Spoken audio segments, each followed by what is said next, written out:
If you've been watching my channel, I think it's no secret that I like Japan. I'm a weeb, a filthy one. But at least I'm no LARPer, no normie. You know, if I said that 2 decades ago, I'd be bullied to hell just because people think all anime watchers are just weird perverts and every anime is just a subsection of hentai. But now, people want to be weebs for some god-awful reason. How times have changed. And I bet most of you also like Japan. How do I know? Because the video I did on Japan is my most viewed video ever that I put effort in and not something I thought out and edited in like an hour's time. So you don't have to hide it. Japan's a country I'm quite fond of, and a country I would like to visit one day. Watching streams from people like Pete Premier 2 or videos from Chris Broad covering the more obscure cultures of the different prefectures that don't usually get covered, you know, seeing it from their point of view, it really does seem interesting. From the people to the cities to the nature, they all have something nice to them. Good vibes, if you will. God, I sound so fucking parasocial, dude. I've looked at one white dude in a kimono. Unfortunately, my visit won't happen any day soon. Especially not in this economy. But whether your fondness to Japan comes from watching cultural exhibition videos or TikTok saying that Japan is living in the year 2050 or just plainly because you watch anime and think everybody in Japan is kawaii and sugoi and the girls all have bread in their mouth because they're running late to school, well, if you do, I suggest you seek help.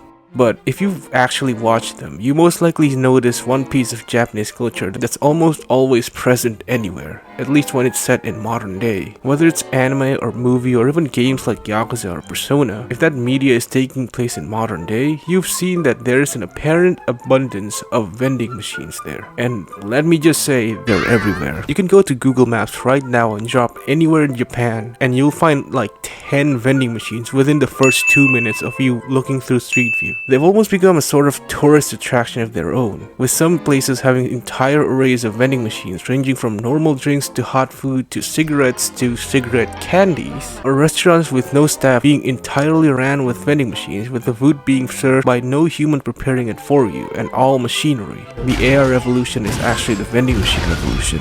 Compared to other places like Indonesia, where I live, or even the US, the number of vending machines that exist in a city or even in the whole country doesn't even come close to reaching a fraction of Japan's. Hell, especially here, you'd be lucky to see one, even in a mall. And this has always been one of the things that fascinated me about Japan. I always wondered why they adopted such a machine so much that it became a staple in their own culture. And why don't the rest of the world just follow them?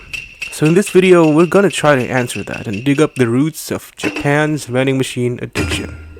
To figure out how Japan adopted the vending machines, we'd have to go back to how they got to Japan in the first place, because surprisingly, vending machines have a long history to them, stemming all the way back to Egypt in the 1st century AD to sell holy water, and then a couple centuries later, similar machines were used to sell tobacco in England. Although fully automated and modern vending machines and its mass adoption only started in 1880 in London, where vending machines were used to sell postcards, envelopes, and paper for coins. And from then on, vending machines would spread to other countries like America and Australia, whilst also taking different forms like coin-operated gas pumps and gum dispenser, and on its world escapade, it just so happened to stumble onto one wise Takashi Tawaraya. Takashi Tawaraya was an F student the way he was an inventor and a furniture designer. In 1888, he would invent, or should I say reinvent, a tobacco vending machine in Japan. This machine would become the first vending machine to ever touch the land of the rising sun.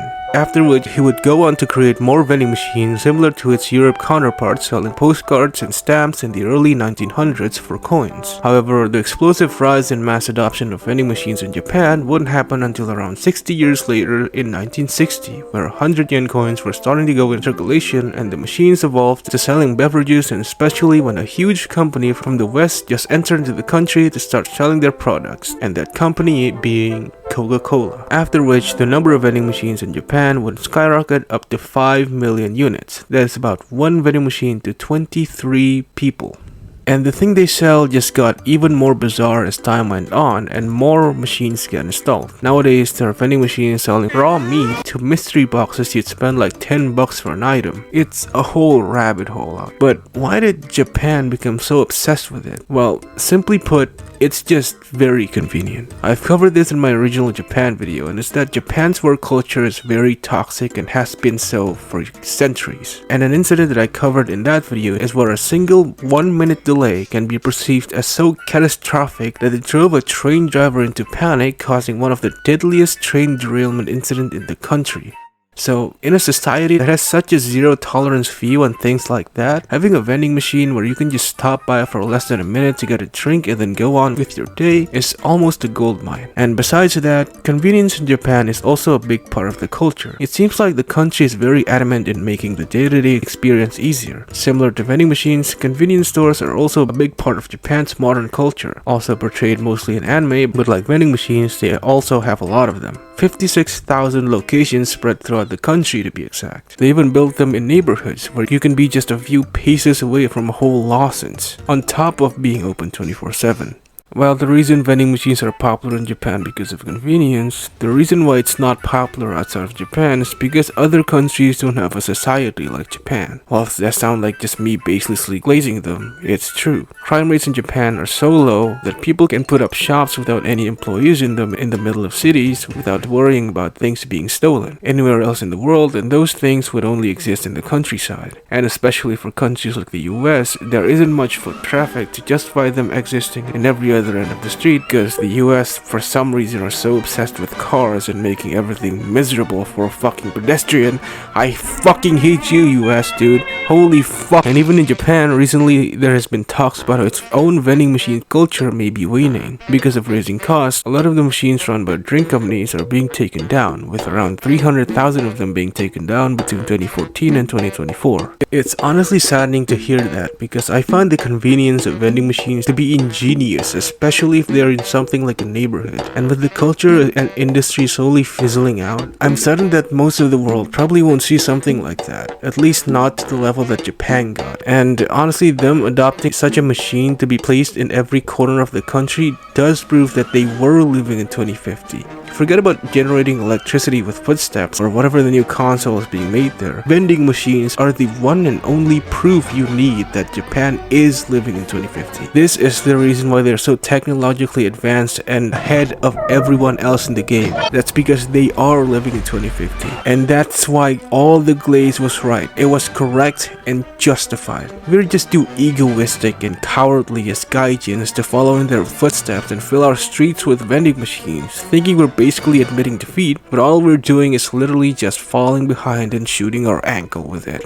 It's weird seeing big companies all race against each other to make better AIs just to replace their human workforce, when the answer to that has always been here, and that is vending machines. And this comes to my announcement that all of my videos from here on will now be made with the assistance of vending machines. So if you do not like that, get out of here. Well, there you have it. The obsession the Japanese have with vending machines all stemmed from one man, and that is Koshichi Tawaraya. And like I said, I wish other countries would broadly adopt the vending machines or a similar system that don't require human interaction for my poor introvert and loser life. But with the culture waning in Japan, I doubt we'll even see something close to that. So yeah, I guess that wraps it up for the video. If you liked it, make sure to like and subscribe, comment what you think down below, hype up the video if you're on the phone because it helps me out a lot. And as always, I'll see you at the nearby vending machine.